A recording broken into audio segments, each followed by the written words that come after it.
ओम गम गणपतये नमः। ओम श्री सरस्वत्यै नमः। ओम श्री सद्गुरु परमात्मने नमः। श्री योग वासिष्ठ महारामायण, ये जो 45वां सर्ग पढ़ रहे हैं, इसमें बात चल रही है ध्यान, धारणा और समाधि की। तो जो पातंजलि योग दर्शन है उसमें धारणा के लिए क्या कहते हैं, देशबंधस्य चित्तस्य धारणा, यानी एक देश में चित्त को लगा देना और वहाँ से उसको हटने ना देना, इसको धारणा बोलता है। धारणा के पहले होता है प्रत्याहार, यानी एक समय पर चित्त को किसी निश्चित वस्तु पर अगर 12 सेकेंड तक आप रोक लेते हैं तो एक प्रत्याहार कहा जाता है। अगर उसका 12 गुना समय पक जाए, यानी कि एक वस्तु पर यदि आपका जो मन है वो 12 गुना 12 यानी 144 सेकेंड रुक जाए तो उसको धारणा बोलते हैं। अगर वही मन उसका 12 गुना रुक जाए तो उसको ध्यान बोलते हैं। फिर उसका 12 गुना सविकल्प समाधि, फिर उसका 12 गुना निर्विकल्प समाधि गिनी जाती है। तो धारणा के लिए क्या बोला गया था कल, कि जहाँ चित्त को एक जगह पे लगा दिया हो धारणा कहलाता है। ध्यान के लिए क्या बोला गया था, तत्र प्रत्यय एकतानता ध्यानम। प्रत्यय किसे कहते हैं कि चित्त वृत्ति में जो प्रतिबिंबित विषय है, आकृति है, उसी को प्रत्यय कहते हैं। तो जो योग में ध्यान किया जाता है वो किसी वस्तु पर या किसी प्रत्यय पर चित्त वृत्ति की एकाग्र करने से किया जाता है। लेकिन जो तत्व ज्ञान में ध्यान किया जाता है वह किसी वस्तु पर या किसी आकृति पर ध्यान एकाग्र करके नहीं किया जाता, यानी कि ध्यान करने की प्रक्रिया में अंतर है लेकिन परिणाम में अंतर नहीं है। समाधि के लिए क्या सूत्र था, तदैवार्थ मात्र निर्भासम स्वरूप शून्यमेव समाधि, यानी जहाँ त्रिपुटी रूपी कोई स्वरूप नहीं है, यानी त्रिपुटी नहीं है, केवल अर्थ का प्रतिभास है, केवल अर्थ मात्र शेष है। अर्थ यानी कि जिसको आप चाहते थे।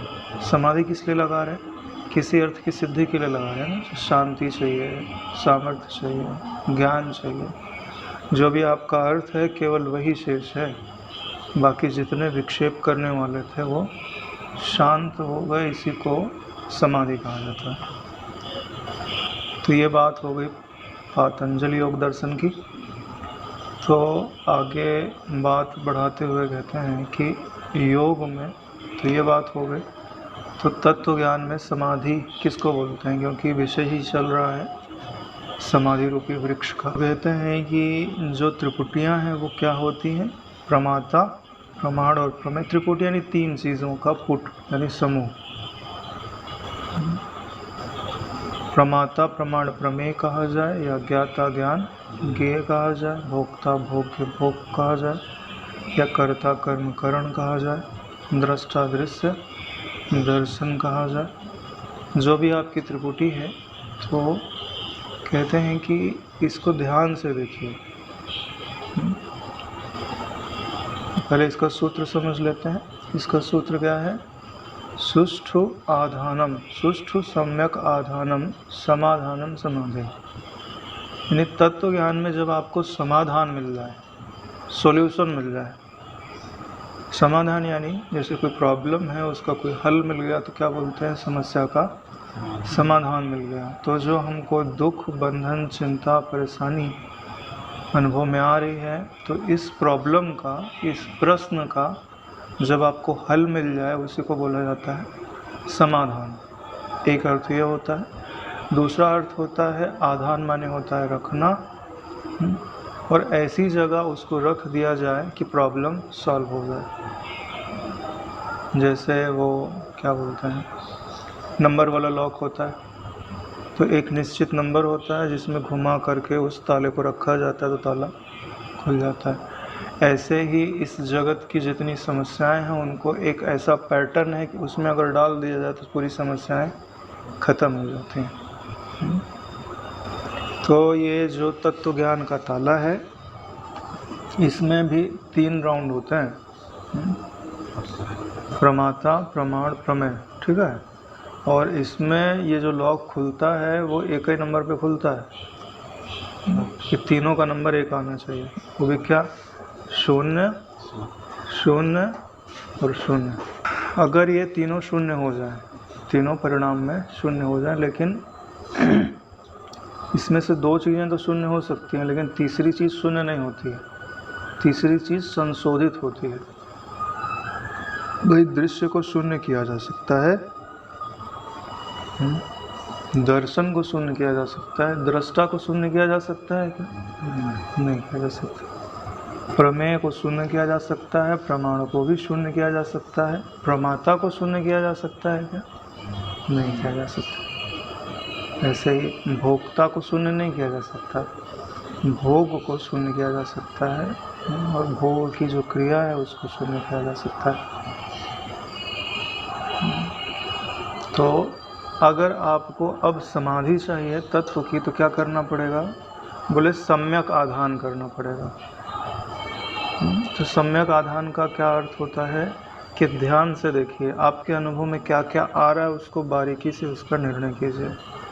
आपको आती है वस्तु, फिर वस्तु का ज्ञान और वस्तु के ज्ञान को जानने वाला, है ना। ज्ञाता, जानने वाला, ज्ञेय वो वस्तु, और ज्ञान जो उस वस्तु का ज्ञान है, ठीक है। प्रमाता, प्रमाण और प्रमेय, 3 चीज़ें हो गई। अब ये बताइए कि आपको जो अनुभव होता है वो किस चीज़ का अनुभव होता है? ज्ञान का ना, वस्तु के ज्ञान का। और जो क्रिया लगती है वो भी ज्ञान संयुक्त है कि ज्ञान से रहित है? बिना ज्ञान के होगी तो पता कैसे चलेगा कि क्रिया हुई है? यानी पता चला वस्तु का वो भी ज्ञान है, पता चला क्रिया का वो भी ज्ञान है, और मुझको पता चला ये भी ज्ञान है। तो तीनों क्या है? ज्ञान मात्र है। तो अब आपको क्या करना है? जो तीनों में कॉमन है उसको रख लो, जो कॉमन नहीं है उसको हटा दो। क्योंकि तीनों को हमको क्या करना है? 2 को शून्य कर देना है, तीनों को शून्य कर दो। क्योंकि जो तुम हो इस त्रिपुटी से बाहर खड़े हो, हालांकि तुम्हारा आश्रय लेकर ही ज्ञातापना है, लेकिन तुम शून्य आपको तीनों को करना है। ज्ञातापने को भी शून्य करना है, कर्तापने को शून्य करना है, भोक्तापने को शून्य करना है, प्रमातापने को, प्रमाता को नहीं शून्य किया जा सकता, लेकिन प्रमातापने को शून्य किया जा सकता है। तो ये जो तत्व समाधि रूपी लॉक लगा हुआ है, ये ओपन कब होता है? जब 3 0 रख देता है। दृश्य की जगह पे 0, दृश्य के क्रिया, दृश्य के ग्रहण करने की जो क्रिया है उस पर शून्य, और दृश्य को जानने का जो अभिमान कर रहा है उस पर भी शून्य। तो क्या लग जाएगा? त्रिपुटी शून्य। जब त्रिपुटी शून्य हो गई तो इसी को क्या कहा जाता है? समाधि। इसके लिए कल क्या कहा गया था कि जो प्रमाता, प्रमाण, प्रमेय है, या ज्ञाता, ज्ञान, ज्ञेय है, तो ऐसा जो ज्ञाता, ज्ञान, ज्ञेय रूप जगत है उसका एकमात्र साक्षी स्वरूप ज्ञान रूप से जो बोध है, यानी इस त्रिपुटी का जो केवल ज्ञान रूप से जो बोध है, यानी त्रिपुटी में केवल ज्ञान देखो, तो बोले यथार्थ में यही उत्तम स्थिति है और यही समाधि है। जो कल का श्लोक था आप लोगों ने पढ़ा होगा जा करके, तो उसका ये अर्थ निकलता है। यानी तत्व में समाधि आपको चाहिए तो सम्यक आधान करना पड़ेगा। जो आपको विशेष ज्ञान दिखाई देता है, विशेष ज्ञान को जो सामान्य ज्ञान है उसमें उसको लीन करना पड़ेगा। यानी आपको जल देखना है, लहर, बुलबुले, फैन, झाग नहीं देखना है। तो देखने में केवल प्रकाश आता है, प्रकाश में 7 रंग हैं, वो 7 रंग ही ग्रहण में आते हैं, ठीक है। लेकिन हम प्रकाश कहाँ देखते हैं? हम तो व्यक्ति देखते हैं, अलमारी देखते हैं, ज़मीन देखते हैं, पेड़ पौधे देखते हैं, फूल पौधे टहनी देखते हैं। कोई बोलता है मैं प्रकाश देखता हूँ, लेकिन देखते सब प्रकाश ही है। इसी को तो नाम और रूप का जुड़ाव हो गया, उसके कारण दिखता कुछ है और हम बोलते कुछ है। तो तत्व ज्ञान क्या कहता है? जो दिख रहा है वही बोलो ना, उसके साथ अपना संस्कार क्यों मिलाते हो? जो ईश्वर ने बनाया है वो देखो और वो बोलो, तो तुम तत्व ज्ञानी हुए। उसके भीतर तुमने अपना संस्कार मिलाया कि ये माता है, ये पिता है, ये भाई है, ये बहन है, ये मेरा है, ये तुम्हारा है, आरोपित कर दिया आपने। तत्व समाधि चाहिए तो खाली ज्ञान को देखोगे तो तत्व समाधि घटित हो जाएगा। अरे व्यवहार काल में मत देखो, ठीक है। जब तुम समाधि लगाने जा रहे हो तब तो देखो, तब तो तुमको कोई डिस्टर्ब नहीं कर रहा है। जैसे कोई बोले कि प्रश्न करे अभी कि आप तो बोलते हो फिर ऐसा करने लगेंगे तो हमारा व्यवहार ठप हो जाएगा, व्यवहार कैसे करेंगे? इसके लिए बोला जाता है कि भाई यहाँ देखने की बात कही जा रही है, करने की बात नहीं कही जा रही है। समदृष्टि है, समवर्ती नहीं है। घास नहीं खाएगा, जबकि घास को और जो आपका भोजन है दोनों को वो ज्ञान मात्र जानेगा, लेकिन खाएगा तो भोजन ही ना, घास थोड़ी ना खाएगा। तो जो तत्व ज्ञान है वो दृष्टि बदलता है, सृष्टि नहीं बदलता है। सृष्टि तो वैसे की वैसी रहेगी। तो भगवान पतंजलि ने जो समाधि का सूत्र कहा हुआ है, तदेवार्थ मात्र निर्भासन स्वरूप शून्यम समाधि, तो इस वचन का भी दृष्टा और दृश्य को एक बनाकर, यानी कि जो दृष्टा है वही दृश्य के रूप में प्रतिभासित हो रहा है। दृष्टा यानी ज्ञान, ज्ञान ही दृश्य के रूप में अनुभव में आता है। यत् त्वं पश्यसि तत्र त्वमेकं तत्र प्रतिभाससे। अष्टावक्र गीता का श्लोक है कि जो कुछ तुम देखते हो वह सब तुम ही हो, तुम्हारे सिवाय कुछ है नहीं। जैसे दर्पण में कोई अपना ही प्रतिबिंब देख रहा हो। अरे भाई स्वप्न देखते हैं ना तो आपके सिवाय कोई रहता है? कोई नहीं रहता है, लेकिन स्वरूप का बोध ना होने के कारण, तत्व दृष्टि ना होने के कारण अनेकत्व भासता है। और वह अनेकत्व तुम्हारे सुख के विलास के लिए है, तुम्हारे बंधन के लिए नहीं है। लेकिन तत्वबोध न होने के कारण क्या होता है? परेशानी खड़ी हो जाती है नारायण। पराधीनता, दुख, चिंता, परेशानी, बोध हो जाए तो सब तुम्हारे आनंद के लिए। अरे ईश्वर आनंद रूप है कि दुख रूप है? आनंद रूप है ना, तो उसमें जो भी चीज़ें होंगी वो आनंद ही रूप होंगी। क्यों? क्योंकि तुम अधिष्ठान कहाँ से लाओगे? ईश्वरीय अधिष्ठान हो सकता है ना। सृष्टि कहाँ भास रही है? ईश्वर में ही ना। किसको भास रही है? ईश्वर को ही भास रही है। तो ये दुख रूप कैसे हो सकती है?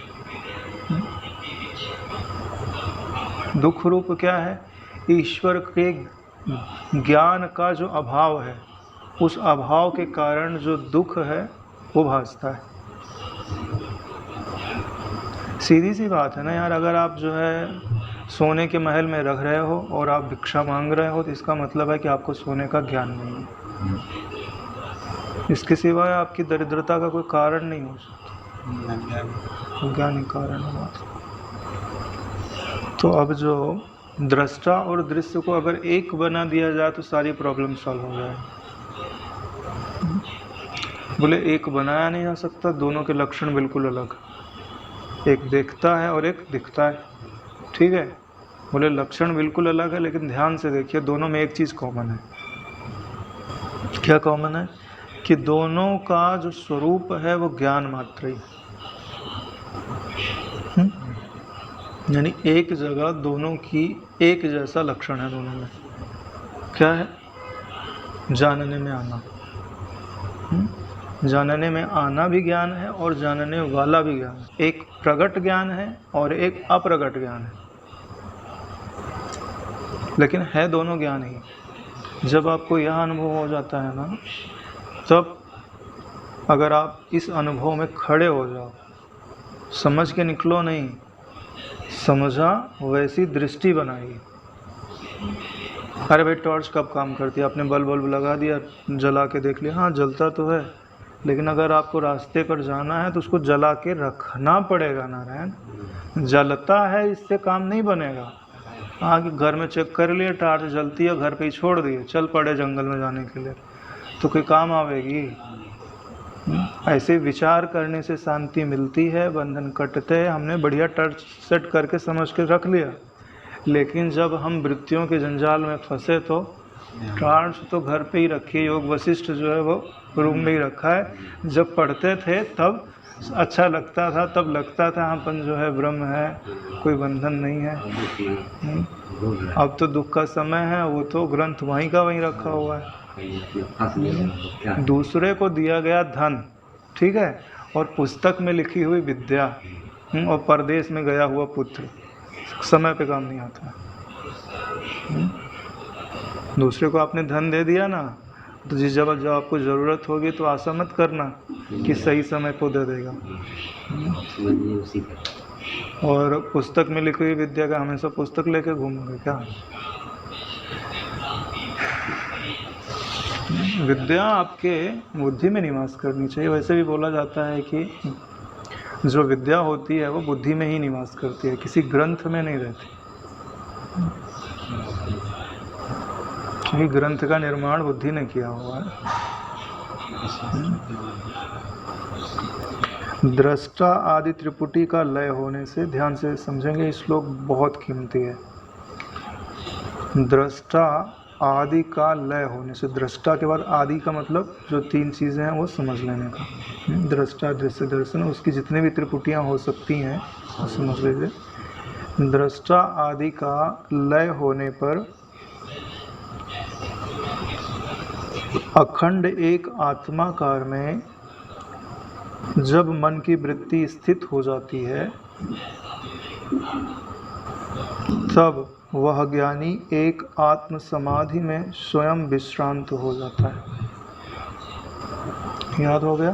त्रिपुटी आदि का लय होने पर एक अखंड आत्माकार में जब मन की वृत्ति स्थिर हो जाती है, तब जो ज्ञानी है वह आत्म समाधि में विश्राम को प्राप्त हो जाता है। यह आत्म समाधि लग जाती है, कुछ भी कह लीजिए। क्या घटना घट रही है? त्रिपुटी का लीन होना है और आत्माकार में मन की वृत्ति का स्थिर होना है। यानी इसका अर्थ समझते हैं? चलो अब भी आपको अनुभव करा देते हैं, ठीक है। आँख बंद कर लीजिए, ठीक है। ध्यान से शांत वृत्ति को धारण करिए। हल्का सा ओम का उच्चारण करते हैं। ओम का उच्चारण आपके मूलाधार से निकलता हुआ सहस्रार तक जाना चाहिए।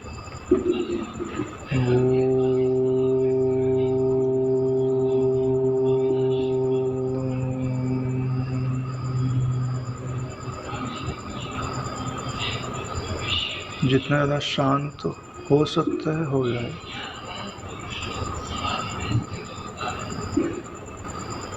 शांत शांत और ज़्यादा शांत। अब अपने शरीर पे ध्यान लगाइए। पाँव के अंगूठे को अपने मन से देखिए, मन से पाँव का अंगूठा दिखना चाहिए। फिर उसकी चारों उंगलियां, पिंडली, दाहिने पाँव की पिंडली, घुटना, जंघा, नितंब, ऐसे ही पूरा बाएं पाँव का टखना, पिंडली, घुटना और जंघा, श्रोणी प्रदेश,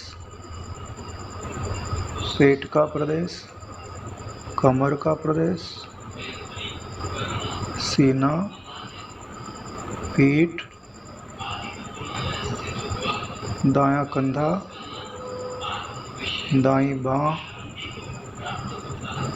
दाईं भुजा, कलाई सहित पांचों उंगलियां, बायां कंधा, बाईं बाँह, बाईं भुजा, कलाई सहित पांचों बाएं हाथ की उंगलियां। मन के द्वारा इनका अनुभव करिए। गले का अनुभव करिए, ठोड़ी का, नीचे का होंठ, ऊपर का होंठ, जीभ का, दांतों का, दायां कान, दायां गाल, दाईं आँख, बायां कान, बायां गाल और बाईं आँख। मस्तक का हिस्सा और मस्तक के पीछे का जहाँ ब्रह्मरंध्र होता है, सहस्रार होता है, और पूरा सिर। मन से ये सब अनुभव में आने चाहिए। ध्यान से देखिए, दिखाई दे रहा है ना? ये शरीर है और अभी तक आप इसको क्या बोलते थे कि ये आपका शरीर है। ठीक है? तो ये तो आप हो नहीं सकते। क्यों? क्योंकि ये आपको अभी मन से दिखाई दे रहा है। दिखाई दे रहा है ना? बोल सकते हैं आप। अब ध्यान से देखिए, ये शरीर है तो किसी न किसी स्थान में होगा। उस स्थान को देखिए। स्थान यानी खाली स्थान होगा तभी तो शरीर रखा है। तो शरीर के आगे के तरफ ध्यान से देखेंगे मन से ही, तो पाएंगे कि शरीर के आगे की तरफ खुला हुआ आकाश। ठीक है? अब आकाश को अनुभव करिए। सामने की तरफ, सामने समझ लीजिए पूर्व है, तो दाईं तरफ से हम अपनी दृष्टि को, ज्ञान दृष्टि को घुमाते जाएंगे और इस शरीर के चारों तरफ जो आकाश है उसको अनुभव करने का प्रयास करेंगे। ठीक है? तो सामने यानी पूर्व में, फिर आग्नेय कोण। सिर घुमाने की ज़रूरत नहीं है, मन से ही घुमाइए अपने आप को। फिर दक्षिण दिशा,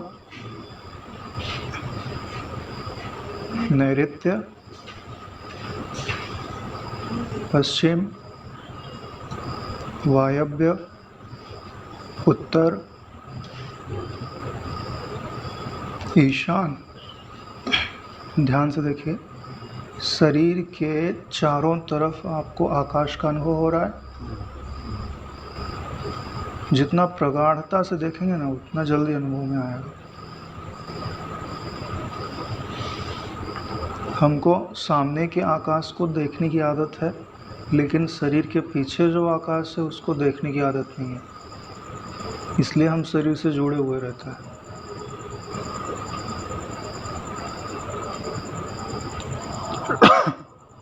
अभी शरीर के चारों तरफ जो आकाश है उसको देखने का, ज्ञान दृष्टि से देखने का प्रयास करिए। अब शरीर के जो नीचे पृथ्वी है उस पृथ्वी को भी आकाश रूप में देखिए, यानी शरीर के नीचे भी आकाश है। अनुभव में आ रहा है। और शरीर के ऊपर, सिर के ऊपर जो है वो आकाश है। अनुभव में आ रहा है। यानी अब आपके दसों दिशाओं में आकाश के सिवाय कुछ नहीं है। उस आकाश के भीतर एक शरीर है जिसको आज तक आप अपना शरीर बोलते थे। अनुभव में है इतना, है ना? तो ये सब बताइए कि एक आकाश है और उस आकाश में एक शरीर है। तो वो आकाश किस में है? मन के अंदर है, क्योंकि अभी मन से ही आकाश दिख रहा है, तो मन में हुआ ना। आपका अनुभव है ये। तो मन कैसा है? आकाश रूप। तो मन के हर कण में ज्ञान है कि नहीं है? तभी तो मन में कोई वस्तु आती है तो उसका ज्ञान होता है। यानी ये जो आकाश जो मन के भीतर है, उसके भी कण कण में ज्ञान है। ये आपके निश्चय में आ रहा है। दोहरा लीजिए। मन ने आकाश को धारण किया है, मन ने आकाश को धारण किया है। यह मेरा अनुभव है, मुझे अनुभव में आ रहा है। इसीलिए इसको चित्ताकाश बोला जाता है। मुझे अभी चित्ताकाश का अनुभव हो रहा है। उसी चित्ताकाश के एक छोटे से हिस्से में यह शरीर रूपी आभास पड़ा हुआ है और यह मेरा अनुभव है। अनुभव है ना? हो रहा है ना अभी अनुभव? यह अनुभव आपका प्रगाढ़ तभी होगा जब शरीर के चारों तरफ जो खाली आकाश है उसको आप ज्ञान नेत्रों से देख पाएंगे। तो अभ्यास इसी चीज़ का करना है।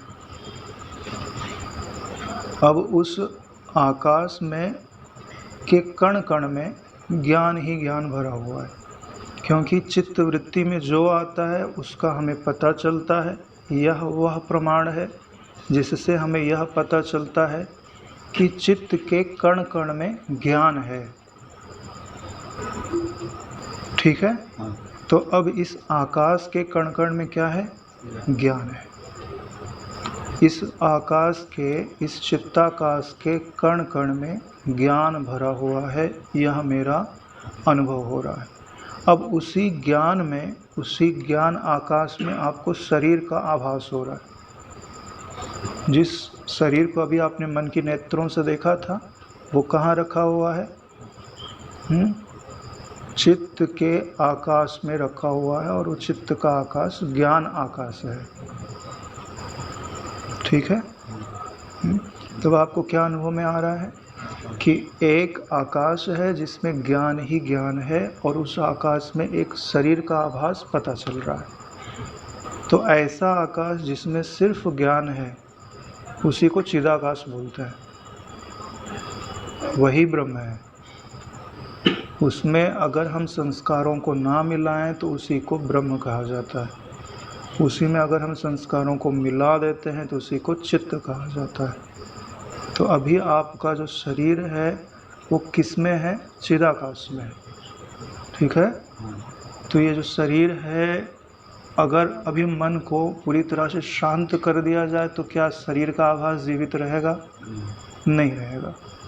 तो अगर अभी आपको समाधि का अनुभव करना है तो ये जो आकाश के भीतर शरीर का आभास अनुभव में आ रहा है, इसको चाहे ओंकार का गुंजन करके शांत करा दीजिए, चाहे इसके एक एक अंगों को देखते जाइए मन की नेत्रों से और आदेश देते जाइए कि इसमें से मैं अपना आभास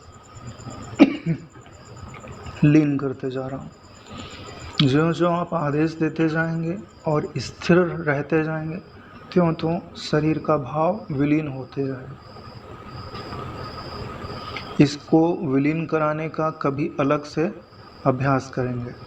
खाली अभी आपको इतना ही भाव प्रगाढ़ करना है कि एक ज्ञान रूप बृहत आकाश है और उसके अंदर यह शरीर रूपी आभास है। ठीक है? ये जो शरीर रूपी आभास है यही त्रिपुटी रूप है। यह आभास जब तक रहेगा तब तक त्रिपुटी रहेगी, क्योंकि शरीर हो गया दृश्य। अभी इसके जानने पाने से जो हम जुड़े हुए हैं वही हमें इसका दृष्टा बना रहा है। जैसे ही दृश्य का भान खत्म हो जाएगा, शरीर का भान खत्म हो जाएगा, वैसे ही ये त्रिपुटी समाप्त हो जाएगी। तो इस त्रिपुटी को लीन करने के लिए तरफ नहीं चलते हैं। तो यह जो आकाश है वो मैं हूँ, मेरे अंदर ही ये शरीर रूपी आभास दिखता है, बदलता है और मिटता है। इसी को बोलते हैं आत्माकार वृत्ति। तो अभी आपको अनुभव में आ रहा है कि इसी आत्माकार वृत्ति में जो अभी आपको शरीर का आभास हो रहा है, अगर वो लीन हो जाए, ठीक है, तो आपको क्या अनुभव में आएगा कि आत्माकार वृत्ति में जो मन की वृत्ति है वो शांत हो गई। जो चिदाकाश है वही आपके मैं का आकार है, इसीलिए उसको क्या बोला गया है? आत्माकार। टॉप की चीज़ है, एकदम प्योर चीज़। अगर आप इसी को स्थिर कर लें तो बहुत बड़ा काम हो जाए। तो इस वाक्य का अनुभव हो गया। फिर से पढ़ देता हूँ। दृष्टा आदि त्रिपुटी का लय होने से अखंड एक आत्माकार में वह जो आकाश जिसके अंदर ये शरीर का भान हो रहा था वही मैं हूँ, वही ज्ञान रूप मैं हूँ। इसी को आत्माकार बोलते हैं, क्योंकि आपका आकार आकाशवत है, इसके सिवाय आपका कोई आकार नहीं है। आत्माकार शब्द जहाँ पे भी आएगा आपको उसका अर्थ किससे लेना है? एक ज्ञान रूप आकाश जो मैं स्वयं हूँ, उसी को क्या बोला जाता है? आत्माकार। ठीक है। उस आत्माकार में जब मन की वृत्ति स्थित हो जाती है, तभी हमने वृत्ति मन में यह आकार धारण करा है किसका? आत्माकार का। त्रिपुटी लीन और यह वृत्ति स्थित हो जाए, यानी आए और जाए नहीं, जिसकी अभी हमने भावना की वो सिद्ध हो जाए। जैसे हम स्मरण करें और वहीं पे अनुभव होने लगे, तब क्या होगा कि जैसे ही त्रिपुटी लीन होगी, आत्म समाधि में आप विश्रांति पाने लगेंगे। इतना सरल है, इतना ही सरल है। लेकिन इसमें विघ्न कौन डालेगा? वैराग्य की कमी।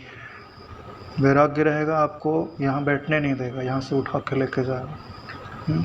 और बुद्धि के अंदर अगर रजोगुण है और तमोगुण है, तो यहाँ पे जैसे ही आप जाओगे आपको निंद्रा आ जाएगी, तंद्रा आ जाएगी, मनोराज्य आ जाएगा, या कोई इच्छा जो है आपको बाहर खींच के लेके जाएगी। इसीलिए हमने कल भी रखी थी ये बात कि अगर योग का अभ्यास किया हुआ है तो इन विघ्नों को आसानी से क्रॉस किया जा सकता है।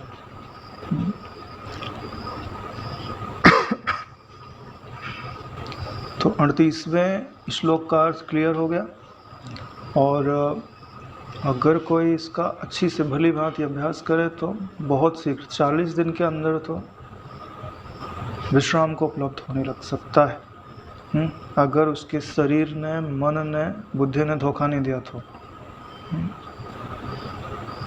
ब्रह्मचर्य ने धोखा नहीं दिया तो। दृश्य पदार्थों में जो विरक्ति भाव है, ये जो हमने अभी अनुभव में किया, इसमें खड़े रहने के लिए अगला श्लोक है। दृश्य पदार्थों में जो विरक्ति भाव है, यानी दृश्य पदार्थों से न मुझे कुछ लेना है न कुछ छोड़ना है, उसी को विरक्ति बोलते हैं। न ग्रहण न त्याग, न सुख के पीछे जाना है न दुख से भागना है, यानी जड़ता आदि दुखों के त्याग पूर्वक एकमात्र चिदानंद एक रस की स्थिति, यही तत्वज्ञानी का अपना ब्रह्म स्वभाव है। यह जो आकाश अभी आप अनुभव कर रहे थे ना, इसमें ज्ञान है कि नहीं? ज्ञान है, तभी तो शरीर बीच में दिख रहा था। तो इसके लिए इसको क्या बोलते हैं? चिद। और जब आप इसमें आनंद की स्मृति करेंगे तो आपको पाएंगे कि जहाँ ज्ञान है वहीं आनंद है। चिद आनंद एक रस।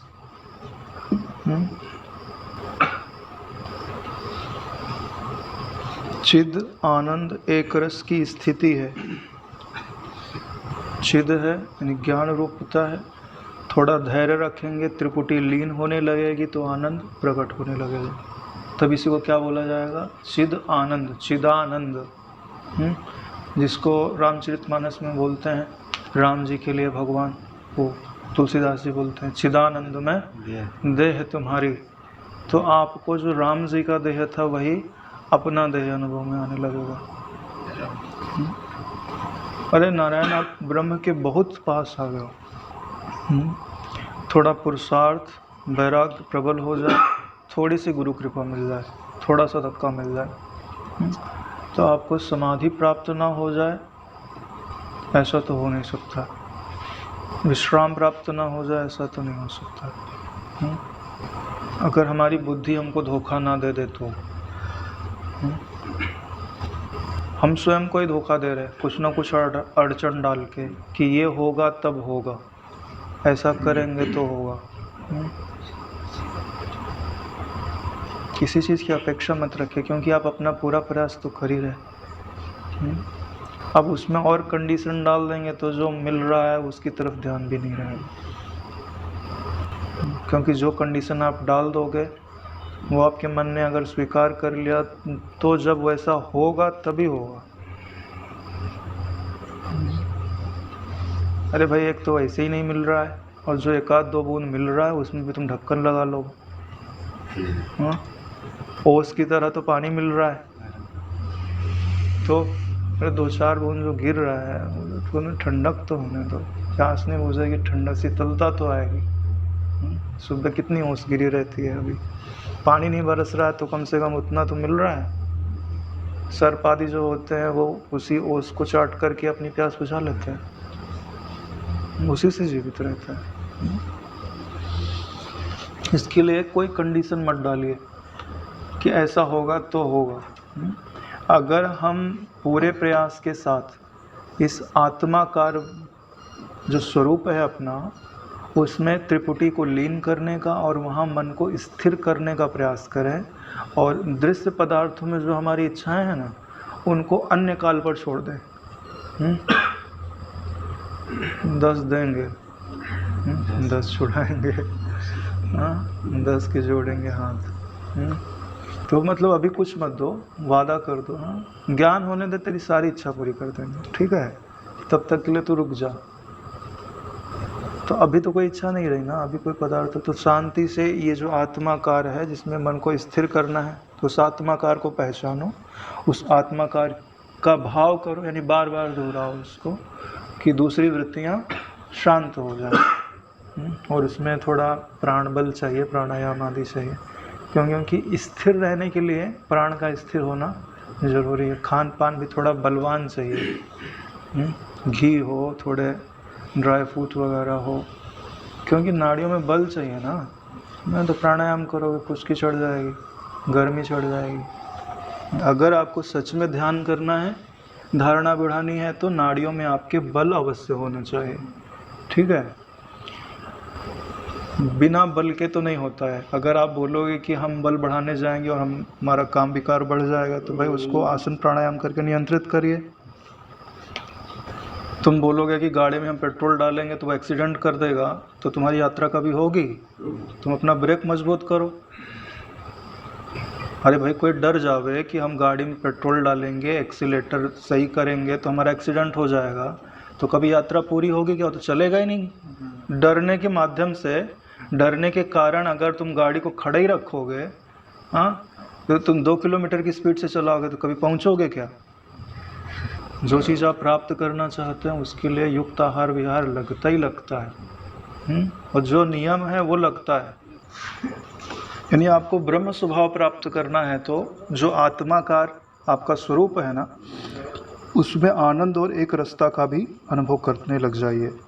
और ये आएगा कैसे कि जितने दृश्य पदार्थ हैं ना, उसमें विरक्ति का भाव हो कि भैया तुम अलग हो, अब हमको तुमसे कोई प्रयोजन नहीं है, ठीक है, कर्तव्य जितना है उतना कर लिया, बाकी उनसे कोई प्रयोजन नहीं रखा, न सुख की इच्छा न शांति की इच्छा, ठीक है, न तुमसे हमको कुछ नहीं चाहिए, न सुख चाहिए न शांति चाहिए न समृद्धि चाहिए, तुम अपना रख लो, ज़रूरत ही नहीं है तुम्हारी। दृश्य पदार्थों में जो विरक्ति भाव है, यानी जड़ता आदि दुखों के त्याग पूर्वक, और ये दुख रूप हैं, ठीक है, ये ऐसा निश्चय करके इनका पूरा का पूरा त्याग कर दिया।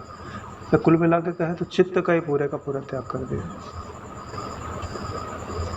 चित्त के त्याग से, चित्त का त्याग कर दिया तो जो बचा वो क्या बचा? चिद आनंद एक रसता बची, और वही ब्रह्म स्वभाव है।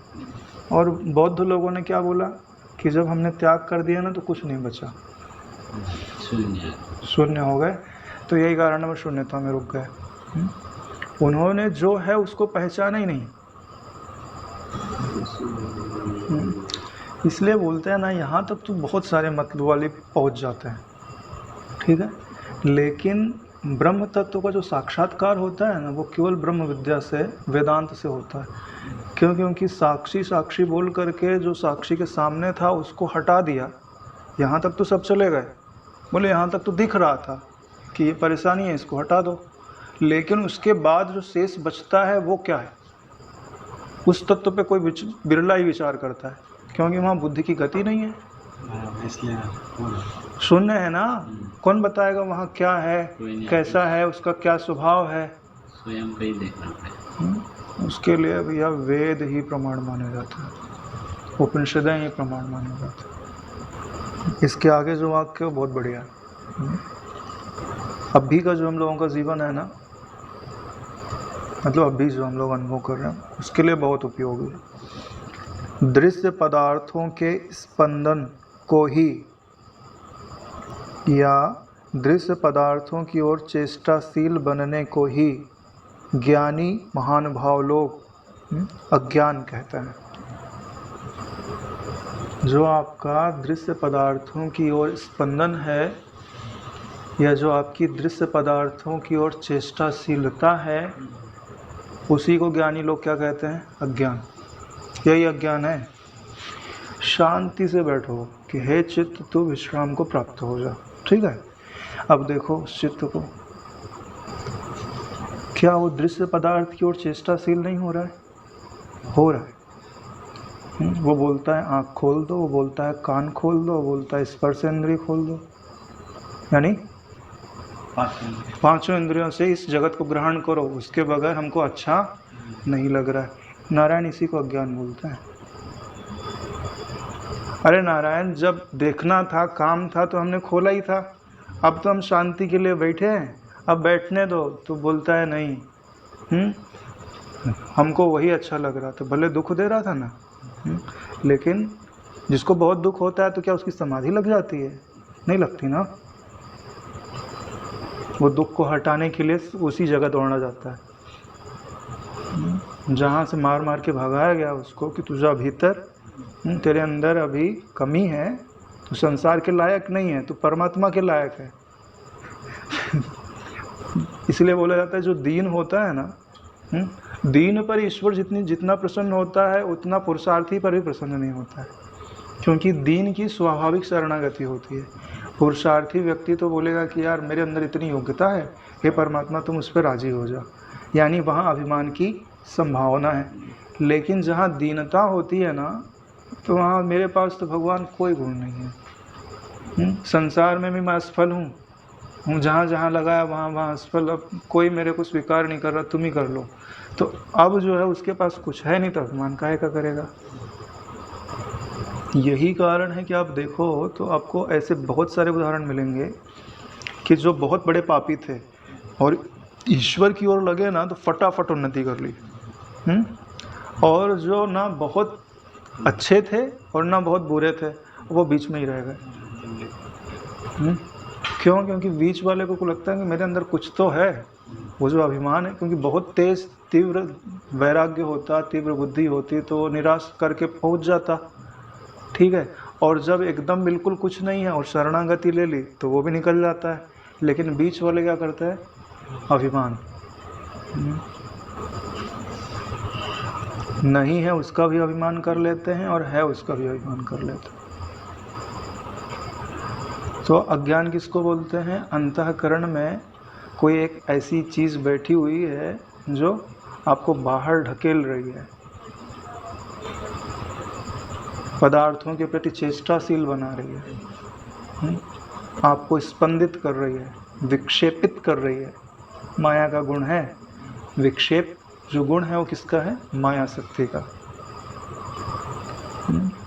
तो अज्ञान की एक परिभाषा याद रख लीजिए, ठीक है। क्या परिभाषा है अज्ञान की? जो आपको दृश्य पदार्थों की ओर स्पंदित करता है। आपको यानी मन को, आपको कौन कर सकता है? जो मन को दृश्य पदार्थों की ओर स्पंदित करता है उसको अज्ञान कहते हैं। या जो मन को दृश्य पदार्थों की ओर चेष्टाशील बनाता है उसको अज्ञान कहते हैं, है ना। उस दिन परसों का दिन था, है ना। हाँ, दिनेश भाई भी तो थे शायद। उस दिन बात रखी थी कि जब सृष्टि होने को हुई थी तो क्या हुआ था कि एको हम बहुश्यामी। तो चित्त जो है, चित्त जो शुद्ध ज्ञान था वो स्फुरित हुआ कि मैं हूँ, और जैसे ही स्फुरित हुआ तैसे उसने अपने आप को अंतःकरण से संयुक्त देखा। अरे यही अंतःकरण, हाँ। और उस अंतःकरण में कौन निवास कर रहा था? अविद्या, अज्ञान। और उसी अज्ञान ने अभी क्या किया? बाहर की ओर चेष्टाशील बना दिया। उसी को तो अज्ञान बोलते हैं।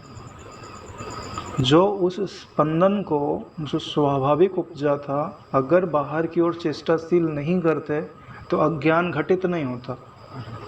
अगर वहीं उनको बोध हो जाता कि ये जो स्फुरन है, तो स्फुरन किसका होता है? बोले ज्ञान का। तो ये उपजा कहाँ से है? तो बोले देखा रे, ये तो शुद्ध ज्ञान था, मैं कहाँ जा रहा हूँ इधर। तो वहीं पर उसको बोध हो जाता। तो जो ब्रह्मा है, विष्णु है, रुद्र है, शिव है, इनको जैसे ही स्फुरन हुआ वैसे ही उनके अंतःकरण में बोध था, अज्ञान नहीं था। तो अंतःकरण उपजा और वो बोधवान, अजानु देवता कल्प में उपजते हैं, स्वाभाविक ज्ञानवान। और हम लोग स्वाभाविक अज्ञानी। यानी जब चित्त अपने आप को व्यक्त किया, शुद्ध ज्ञान ने अपने आप को व्यक्त किया, स्फुरन हुआ, तो हमारे अंतःकरण में क्या रखा हुआ था? अविद्या। जैसे वशिष्ठ जी जब उपजे थे, वशिष्ठ नाम का जब स्फुरन हुआ था तो उनके अंतःकरण में विद्या नहीं थी, विद्या थी।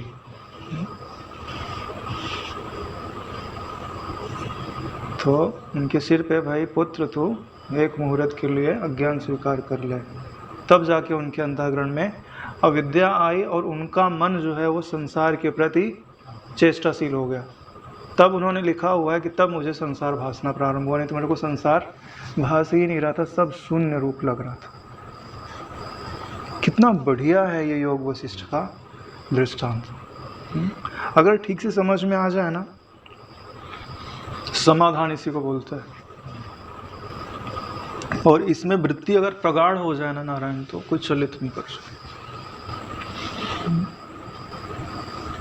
जैसे आपको पद तो दे दिया गया और बोला गया कि इस पद पर तुम स्थिर रहना, चाहे कोई डराए और चाहे कोई लुभाए। अगर तुम स्थिर रहेगा तो तुम जीत गए, है ना।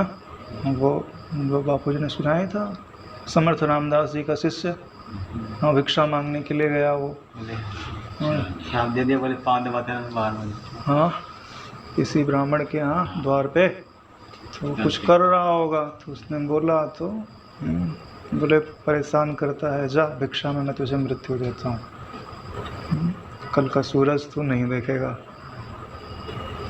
नारायण नाम था शायद उसका, ऐसे कुछ जो भी नाम था, लेकिन तो समर्थ के पास आया, तो उसने बोला ऐसा ऐसा है। हाँ, तो बोले पुत्र तू जो है मेरा पाँव जो है दबाते रहना रात भर, ठीक है। उसने यक्षिणी भले सिद्ध करके रखी है, लेकिन अगर तू मेरी आज्ञा का पालन करेगा तो बच जाएगा। अब देखो गुरु जी की माया देखो, खुद सो गए, है ना, ऐसा नहीं कि जगते रहे और उसको बोलते रहे कि जाना मत। ठीक है, ये बहुत बड़ा दृष्टांत है, पता है। ऐसे ही है, गुरु जी तुमको तत्व ज्ञान दे के सो जाएंगे, मतलब कहीं दूर निकल जाएंगे, और जब तुमको राग द्वेष परिस्थितियां आएंगी तो तुमको अकेले ही अपनी बुद्धि के निश्चय पर, गुरु के वाक्य पर अटल रहना पड़ेगा। ये घटना बताती है। नहीं तो समर्थ थे ना, जगते रहते, कोई दिखाई देता डांट देते, मत आ इधर। तो सीधी बात है ना, इतनी बड़ी परीक्षा क्यों ली उसकी? क्योंकि आगे के लिए भी बहुत बड़ा दृष्टांत है। ऐसे ही जो आप अभी ये योग वासिष्ठ है, ये गुरु जी के पांव ही दबाना है कि तुम इसका आश्रय छोड़कर, तत्व ज्ञान का आश्रय छोड़कर और कोई आश्रय मत लेना।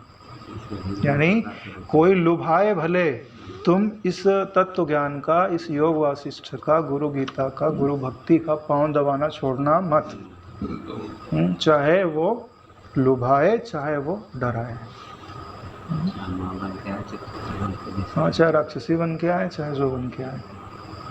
ये दृष्टांत, ये समझना चाहिए तो योग्य रहेगा।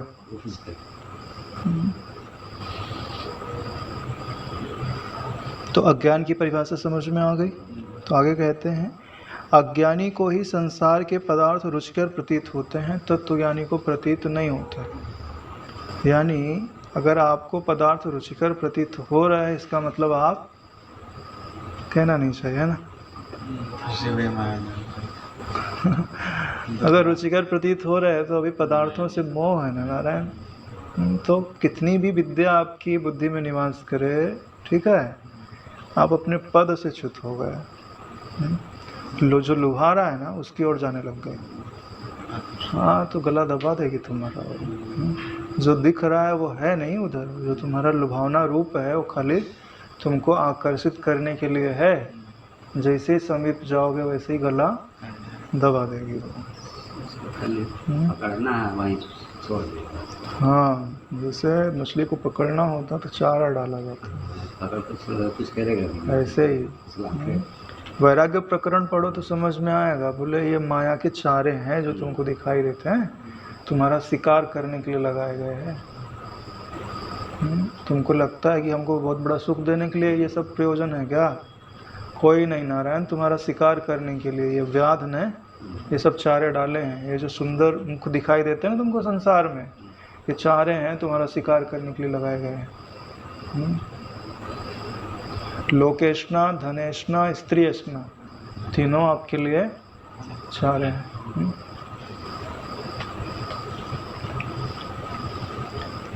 क्योंकि जो अमृत पान कर चुका है उस प्राणी को कटु मद्य नहीं रुचता। जिसने अमृत पिया हुआ हो, ठीक है, अब उसको कड़वा जो है वो शराब पिलाओ तो कब पिएगा क्या? एक तो स्वाद में भी कड़वी है ना, ऊपर से शराब का नशा का पूरी ज़िंदगी थोड़ी ना रहता है, थोड़े समय के लिए रहता है। और उसमें भी जो योग्य वस्तु है वो अयोग्य नज़र आती है, जो अयोग्य है वो योग्य नज़र आता है। दुर्गति तो वहाँ पे भी हो रही है, नाले में गिरा है और सोचता है कि मैं घर पहुँच गया हूँ। तो आज यहीं विश्राम लेते हैं। ओम सहनावतु सहनो भुनक्तु सह वीर्यं करवावहि तेजस्विनावधीतमस्तु मा विद्विषावहि। ओम शांति शांति शांति। श्री सद्गुरुदेव